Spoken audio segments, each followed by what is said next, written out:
Greetings, fellow seekers. In this video I'm going to talk about how we can evolve through 3 stages of problem awareness, and also how we can fall flat.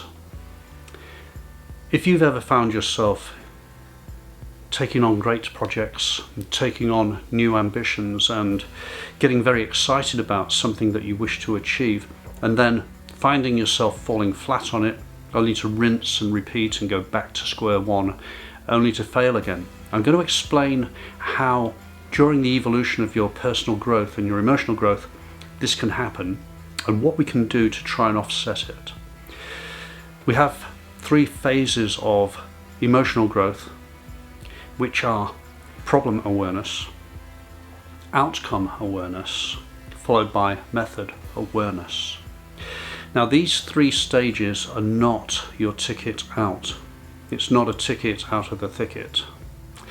What it is, it's quite a vulnerable time, because while you're groping and grasping and seeking to work your way through your problems, your outcomes and your methods, you can be quite emotionally vulnerable.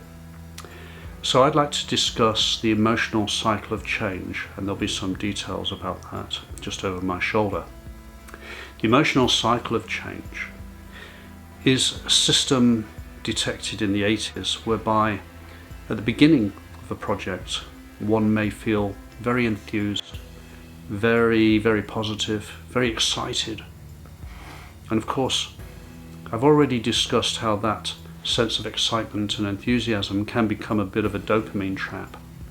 And what happens, and you may have experienced this yourself, I know I have, that you throw yourself into a project and pretty quickly you invest all of your energy into it and you feel very good. The outcomes that you expect are a surety. You expect that if you push these buttons, tick these boxes and engage in this process, you're going to do very well. It's just a matter of time. At the back of your mind, you may wonder why other people don't share your enthusiasm when you tell them about your projects, but you press on regardless. But after a while, you cross a line. You go from uninformed optimism and you pass through like a dotted line, shall we say, which is informed pessimism. Now you feel like you're wading through treacle. Now you feel like that initial high, that initial enthusiasm is starting to get weakened, chipped away at. And then you realize that the project you thought was going to be the answer to all of your problems isn't as easy as you thought it was. Limitations and hurdles that you didn't even imagine at the beginning start to become very apparent. You start to realize that the project, the silver bullet that you thought you were going to fire at all of your challenges and problems in life, isn't working. Shooting blanks, shall we say. And then you reach something known as the Valley of Despair. And the Valley of Despair is that place where you just feel this is pointless. There's no point in keeping on with this project. What am I going to do? Well, salvation is at hand, because about that time, through luck, design, or maybe just psychological fallibility, you come up with a new project. You come up with a new form of dopamine hit, which is going to replace that old project and put you back on top. So what you do is you rinse and repeat, and you go back to the top of the cycle and engage in yet another project, which is a surefire thing. And then, as you learn more about this surefire project thing, you pass into informed pessimism, from uninformed optimism, back to the Valley of Despair. And so it goes on and on in a repetitive cycle, year by year. When you are engaging in emotional growth and you're developing your skills and your knowledge through problem awareness, outcome awareness, and method awareness, you're going to experience the emotional cycle of change many times. What I'd like to do is suggest a few rejigs, reframes, shall we say, about what is going on. I agree with the notion of uninformed optimism.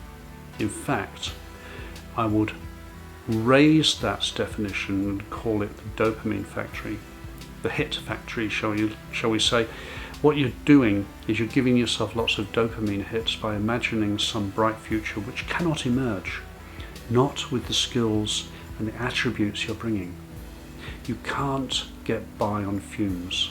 You can't make things happen simply by wishing they would. You're not Dorothy in The Wizard of Oz. You can't click your heels together 3 times and say there's no place like home and suddenly be there. Many people who are ambitious and driven fail to realize this, and so they engage in project after project, find themselves in despair, and then go back to the top.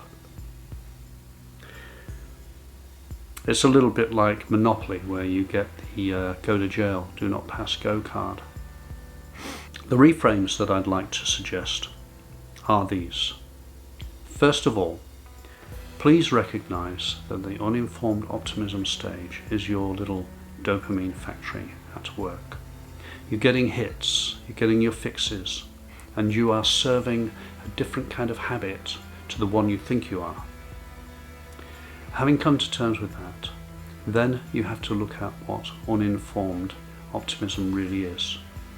It's a means for you to basically fool yourself into thinking that you're achieving something when all you're doing perhaps is stroking your ego. When you advance through the phase into informed pessimism, that's when the real learning is starting. So let's replace uninformed optimism with the Dopamine Factory, and let's replace informed pessimism with the Crucible of Learning. And when we get to the bottom of that learning, instead of talking about the valley of despair, let's talk about the Nexus, the place where you decide the direction you're going to take next. Because this really is the crucial point. When you get to that lowest point and you feel at lowest ebb, this is when you have to reject the traditional approach of just abandoning your projects and going back to start with something new and shiny. You have to come to terms with the fact that shiny object syndrome will not serve you. I'm not suggesting that if the idea is a bad one, you should continue to do it. There are times when you have to draw a line under something and just cut and run. I get that. But if you're in a repetitive cycle of shiny object, valley of despair, shiny object, valley of despair, you need to take stock. You need to realize that all the time you're engaging in an emotional and personal growth process, where if you iterate and reiterate, examine and re-examine, you can grow and you can evolve your emotions, so that instead of being solely problem aware and seeking a silver bullet to fix your problems, you can go into the next stage, which is being outcome aware, because you know what the outcomes you require are. And the next stage, of course, is method aware, and this is where you start to use strategies, and the strategies that you use are going to make the difference between you failing and succeeding. And if I may add a caveat there, in my own evolution of thinking, I have replaced the word failure with the word challenge. But recently I was listening to Dan Coe, and he made a very good point. He said that we should see our challenges as projects. So let's do that. Let's discard the notion of failure. Let's discard or embellish the notion of challenges, and then start to see those learning points and those difficulties as a project, a conundrum to be solved, something to tackle. Because if you see those challenges and those problems in that way as projects, you're more likely to start to evolve and develop systems and strategies which are going to take you from that crucible at the bottom, which is going to take you into a higher level plane, which is going to be success. So where I'm going with this is that if you are engaging in projects and challenges and you're encountering problems, it's really important that you understand the reason you have failed to achieve things in the past is because you have folded at that very crucial stage. You got into what is called the valley of despair in the emotional cycle of change, and you've experienced that despair, and you've blamed yourself, and you've blamed situations, and you've blamed society, politics, upbringing, childhood, parents, the girl next door, whatever. What you've done is you've engaged in a protracted self-sabotage experience, and you've experimented with that self-sabotage many, many times, and you've refined the process. You created unwinnable competitions for yourself because you know in your subconscious when things get tough, you're going to fold and go and find the next shiny thing to tackle. So what in fact is happening is that you have become a dopamine addict, and at the same time you have succumbed to the negative messages that you have subconsciously loaded into your processes. And the way to overcome those negative messages and that narrative is to start seeing the projects that you undertake as a chance, an opportunity to develop and learn new skills. Developing and learning new skills is a wonderful thing. And nowadays, of course, we even have AI to assist us. I've started to collate a series of master prompts which I've instructed ChatGPT to create for me. I've become somebody who can dictate with some certainty exactly what I want from my AI buddy. I've started to develop techniques and strategies which were never even available to me, even this time last year. And I've started to apply them in ways. Recently, I instructed ChatGPT in a project that I'm doing to send me daily updates and daily reports and daily tasks to do so that I can actually engage in a project in a structured way according to my own instructions. Isn't that fantastic? Think about it. If you get down into that nexus and that area of which is often called despair, if you can decide that you're going to push through, the next question is how. And the answer to the question how has got to be the strategies that you use. At the end of the day, when you go through those three vulnerable stages of problem awareness, outcome awareness and method awareness, you're going to fall prey to the possibility of crashing and burning.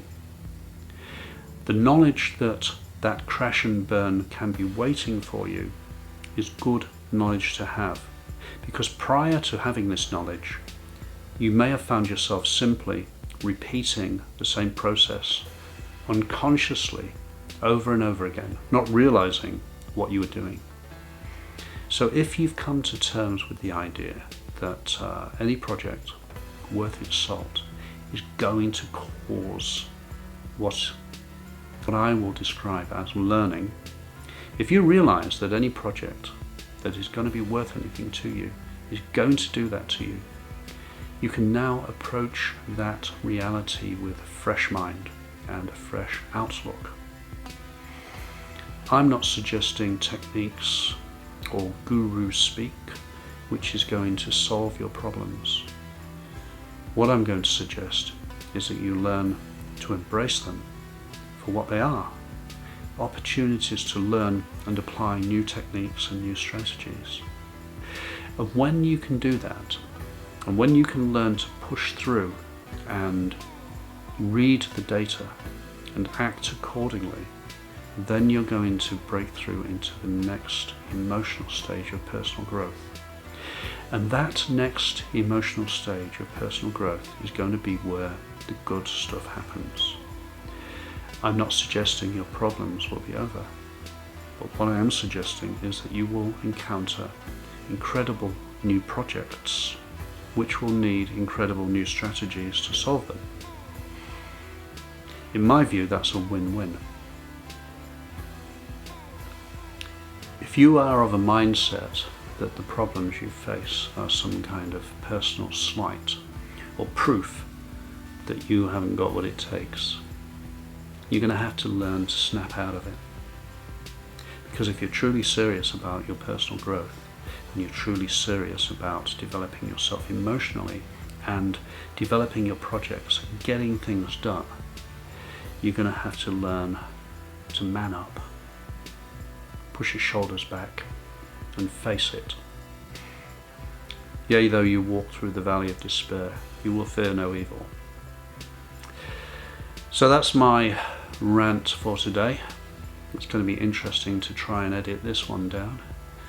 Hey, everyone's got a cross to bear, eh? So what I'd like to do, if I may, is leave you with one final thought. And that is, whatever it is you dare to do or dream, begin it now.